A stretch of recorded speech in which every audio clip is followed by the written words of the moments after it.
I want to go straight to the point and from the outset declare that I support the motion. And I want to thank most profusely the initiator of the motion, the Honorable Jack Wamboka, and state that Jack Wamboka, history will be very kind to you in the fullness of time. When the history of this parliament or of this country is written, you will for sure have something. If not a paragraph, a sentence, at least a footnote for what you've done for the country today. And let me say this, Honorable Speaker, that listening keenly to the submissions by Honorable Wamboka and having scrutinized into detail the documents that have been presented, the annexures, and so on and so forth, I am more than convinced that the Cabinet Secretary, the Honorable LINTURI, has actually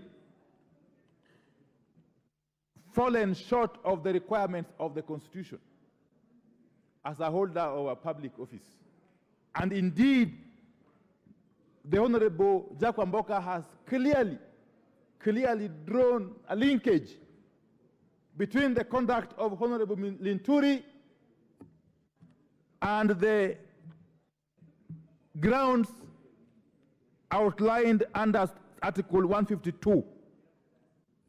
Under Article 152, sub-Article 4A, if I'm not wrong.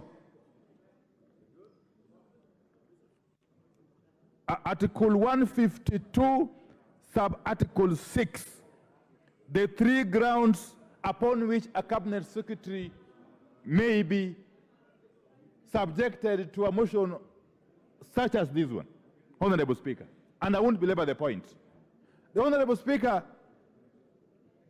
let me start by saying, again, that the conduct of the Cabinet Secretary as captured, as depicted in the submission by Honorable Wamboka, as depicted, as captured in the documents that have been attached to the motion, clearly point to a situation where the CS has gone against the national values and principles of governance under Article 10, and specifically Article 10, sub-Article 2C.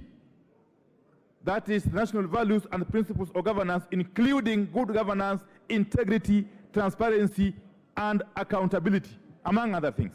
Honorable Speaker, a person holding the office of a Cabinet Secretary is not a small person.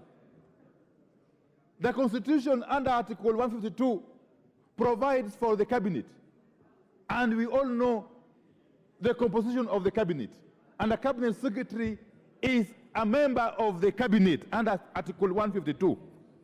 Honorable Speaker, the Constitution goes further. Under Article 152, sub-Article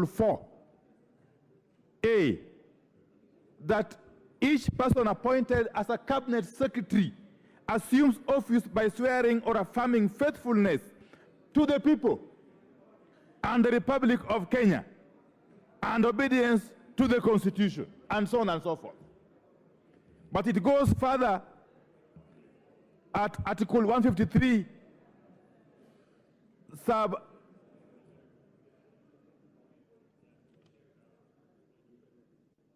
it goes further, Honorable Speaker,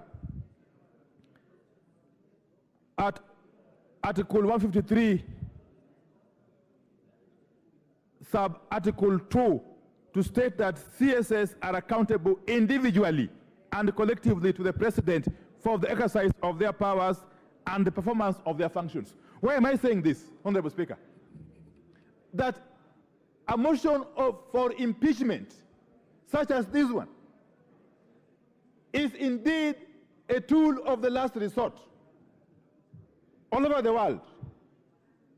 In all mature democracies, parliaments such as this one resort to impeachment motions, impeachment processes,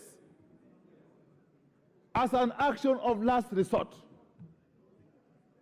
Because the Constitution provides for avenues through which a CS can vacate office under the Constitution. One of them is through dismissal by the appointing authority. Another one is by resignation. The third one is through this process of impeachment. Honorable Speaker,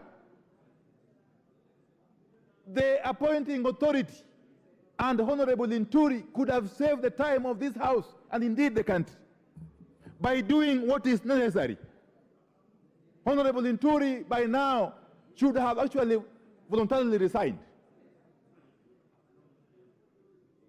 Failure to do so, Honorable Speaker, the appointing authority, who is the President of the Republic of Kenya, should have taken the action, the most logical action, and fired Honorable Linturi.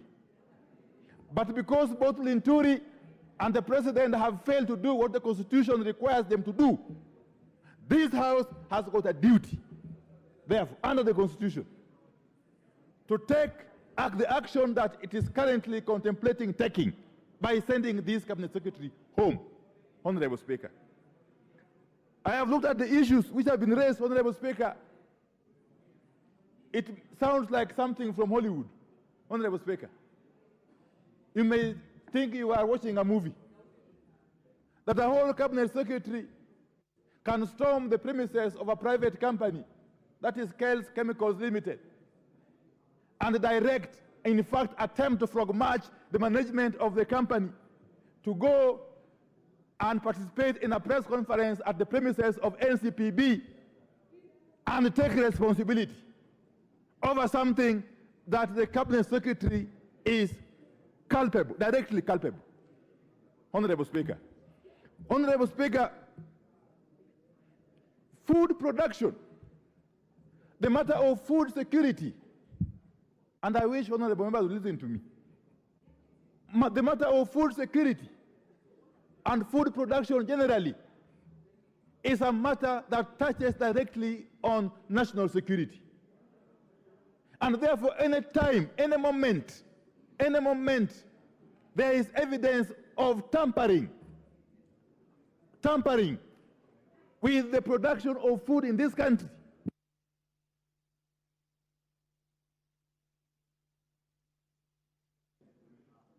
what's happening? By way of supplying substandard or fake farm inputs, including fertilizer, Honorable Speaker. In some countries, you would actually be summarily executed. In some countries, if you are suspected of having been involved in jeopardizing food security of a country, of a nation, you would actually be summarily executed in the public. But we are lucky we have got a functioning constitution and we are governed by the rule of law. And therefore, Honorable Speaker, this is not a small matter. This is not a light matter. This is not a matter of politics. This is not about Kenya Kwanza or Azimio. It can't be. And this is not about Jack Wamboka. It is about the survival, the very survival of this country. It is about the very survival of this country.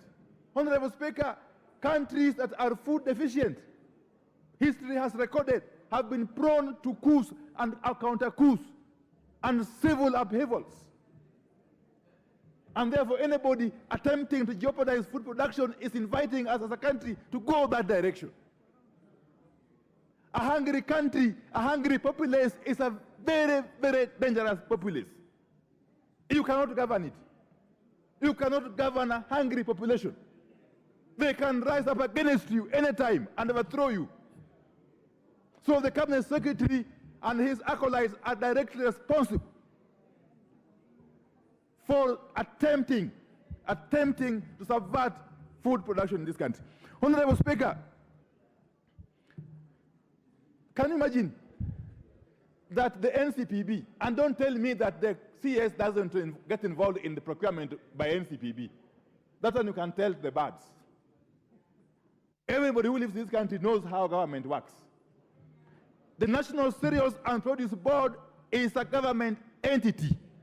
It's a parastatal within the Ministry of Agriculture, under the supervision of the CS for Agriculture. How on earth did NCPB procure hundreds of thousands of bags of NPK fertilizer from a briefcase company? A briefcase company, going by the name MEMS Distributors Limited. A company that has had no history of dealing with fertilizer. Then MEMS goes ahead and approaches Kale's Chemicals Limited to manufacture for it the fertilizer for its supply to NCPB. What happens? Kale's manufactures and supplies to MEMS only 69,000 bags of the NPK fertilizer, 10, 16, 10. But then what happens again? MEMS distributors proceeds to supply NCPB with over 400,000 bags. So the question is, where did MEMS distributors and NCPB get the extra hundreds of thousands of bags of this fertilizer? Where? From where? And then it turns out that these extra bags of fertilizer are the ones that were actually stones. What have you? Stones, gravel, sand, and donkey waste, I'm told. So somebody is basically sabotaging the very, very survival of this country. And the cabinet secretary cannot feign ignorance. Because if he feigns ignorance, then he is not fit to hold that office. Then he's unfit. Then he's incompetent. How? But then NCPB goes ahead and pays for this fertilizer, this fake fertilizer. I may call it air, because farmers would never use it anyway. NCPB rushes to pay for this fertilizer. It basically tells you that somebody powerful was pulling the strings behind the scenes. That is the point. Somebody even more powerful was pulling the strings behind the scenes. So the cabinet secretary cannot absolve himself from accountability on this matter. Honorable Speaker. Honorable Speaker, even more intriguing, as we are told that investigations are being conducted by the relevant investigative agencies. And we are also being told here by my friend, the chairman of JLAC and Owen Bayer, that the Committee on Agriculture is also seized of the matter, that we wait for the outcome of their investigations or inquiries. And yet, NCPB goes ahead to decree that it is embarking on a scheme to compensate farmers who purchase the fake fertilizer. Then you ask yourself, where are they getting the money from? This House, to the best of my recollection, did not authorize any such expenditure. Did not. Where did NCPB get the authority and the money to compensate farmers? Yet, even before the investigations are complete, do we even know how much was this fake fertilizer as we speak? Do we know? We don't know. We don't know. Honorable Speaker, from what I know, and you know, my Honorable Speaker, I have a lot of information. From what I know is that what we are being told is just but the tip of the iceberg. When the full extent of this fertilizer scandal is exposed, you will be shocked. It will be worse than Goldenberg scandal. What we are being told is just but the tip of the iceberg. And you know, Honorable Speaker, in my capacity as leader of the MIO, this side, I am privy to a lot of information. In fact, information just comes to me. I don't go looking for information. And I've got a file for each of these ministers and the PSS. Let me tell you, even if this House attempts to allow LINTURI to go scot-free, in the fullness of time, each and every person who is involved in this racket will have a date with his destiny.